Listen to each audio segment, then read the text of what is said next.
विचाराला प्रसव एकच आहे, ज्ञान. अविचार हा बहुप्रसवी असतो. अविचार अनेक गोष्टींना जन्म देतो, विचार फार गोष्टींना जन्म देत नाही. विचार फक्त ज्ञानाला जन्म देतो आणि थांबतो. विचाराला एकच मुलगा आहे, ज्ञान. बस संपलं. पण अविचाराला संतती फार. धृतराष्ट्राला 100 मुलं आहेत, हे लक्षात घ्या. धृतराष्ट्राला 100 मुलं असतात. अविचार नेहमी अधिक जन्माला घालत असतो. अविचार बहुप्रसवी आहे.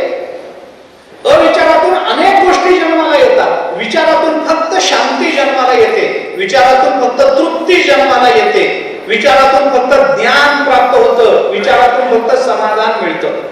विचारा वाचून न पविजे समाधान. विचारातून फक्त समाधान आहे. अविचारातून काय काय जन्माला येईल ते सांगता येत नाही.